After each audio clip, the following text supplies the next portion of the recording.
Ladies and gentlemen, I believe that our country's fortunes, to a decisive extent, are dependent on how we manage the devolution of national power and resources. Devolution actually goes to our viability as a political community, stability as a nation, and sustainability as the collective socio-economic project of the people.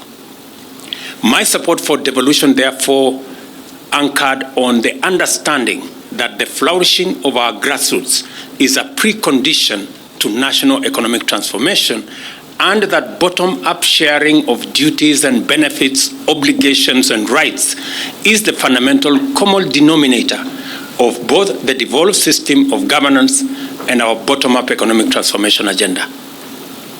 While devolution is a national value that must inspire all our actions, devolved governments are the focal points of the devolution project, whose role becomes more and more vital as the full implication of our constitutional dispensation becomes defined.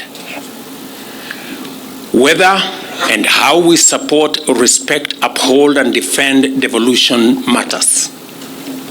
In the Declaration of the Republic, the Constitution describes Kenya as a sovereign republic founded on the national values and principle of governance referred to in Article 10.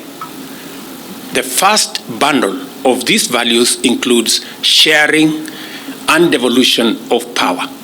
Article 6 describes our national territory in terms of counties and then emphasizes that the national and county levels of governments are distinct and interdependent and required to conduct their mutual relations on the basis of consultation and cooperation. This is the philosophical foundation of Chapter 11 of the Constitution, which sets out the framework of devolved governance in greater detail.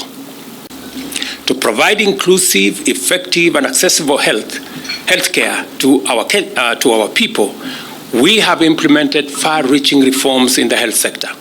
Consequently, I recently assented to 4 crucial laws which are expected to anchor the implementation of universal health coverage, affirming our commitment to transform healthcare. Additionally, 100,000 community health promoters were deployed with the support of county governments and equipped as frontline players in delivery of preventive and promotive healthcare as opposed to the curative healthcare. I commend county governments for collaborating with the Ministry of Health on this agenda as agreed in the 9th summit. The catastrophic effects of the ongoing El Nino rains, particularly in parts of eastern and coastal regions and northeastern, are challenges that demand immediate attention and bold, effective solutions and innovations to alleviate the suffering faced by our people. Counties have the responsibility of providing and offering the necessary support to your residents. For its part, the national government continues to offer its support, and reconvening of the El Nino Response and Mitigation Committee is crucial to supplement financing for interventions undertaken by counties in response to the ongoing El Nino rains. Further, Parliament is actively expediting the enactment of the Disaster Management Law. I also take this opportunity to call upon the Council of Governors to collaborate with the national government in hastening the implementation of resolutions made during our 9th summit, as well as various IBEC resolutions of the Intergovernmental Budget and Economic Committee and enhanced citizen services. County governments are encouraged to advance strategies for environmental conservation, sustainable use of natural resources, including the protection of wildlife migration corridors, and participating in the 15 billion tree planting initiative. I take this opportunity to thank all the county governments for their support extended so far, as they have enabled us make every corner of Kenya green. Further, the national government will allocate a grant of $250 million to the remaining 29 counties through the supplementary budget in the financial year 2023-2024 for the implementation of the county aggregation and industrial parks.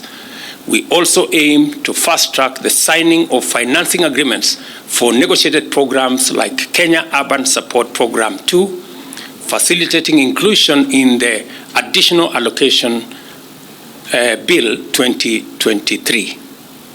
I take this opportunity to affirm my commitment to the enhancement of our engagements through the summit by convening biannually in February and November, and gladly note that the IGRTC has already prepared summit's administrative guidelines and a calendar to guide future summit meetings. I applaud you for that as the IGRTC. This will deepen consultation and cooperation between national and county governments, solidifying the country's devolution agenda.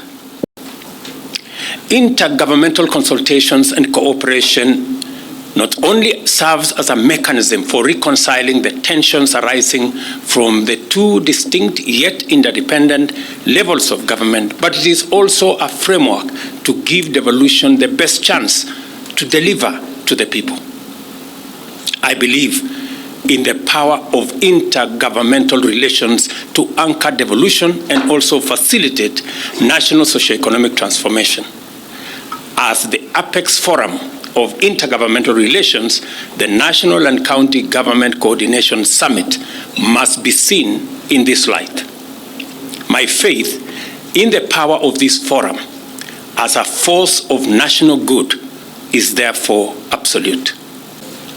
At the very onset, I wish to underscore that devolution remains as the cornerstone of effective service delivery.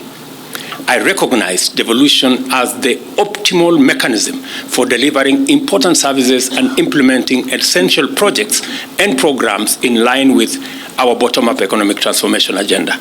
At the same time, I am proud to note that my administration has made substantial progress in promoting devolution as a principle and value, pursuing it as a policy and strategic objective, and consolidating the gains of devolution, notably through the following interventions. For the first time since the advent of devolution, the National Treasury has endeavored to disperse all the allocations to counties as at the end of financial year 2022-2023. It was a difficult exercise, but I made a commitment, and I want to say, for the first time, we made sure that there were no outstanding monies that are owed to devolution at the end of the financial year. Consequently, the if-miss deadline was extended to allow county governments utilize the funds. To actualize my commitment to transfer all pending devolved functions, the Intergovernmental Relations Technical Committee has been tasked to undertake a detailed analysis of the functions as per the 4th schedule of the Constitution. The analysis entailed unbundling of functions and the identification of necessary legislative interventions necessary to facilitate the performance of the functions and provision of necessary resources. Accordingly, I have instructed IGRTC to thoroughly engage all relevant stakeholders in order to avoid conflicts and acrimonious litigation in court. I shall therefore require them to engage with the stakeholders for a further 2 months to validate and approve the reports, therefore, before they are gazetted.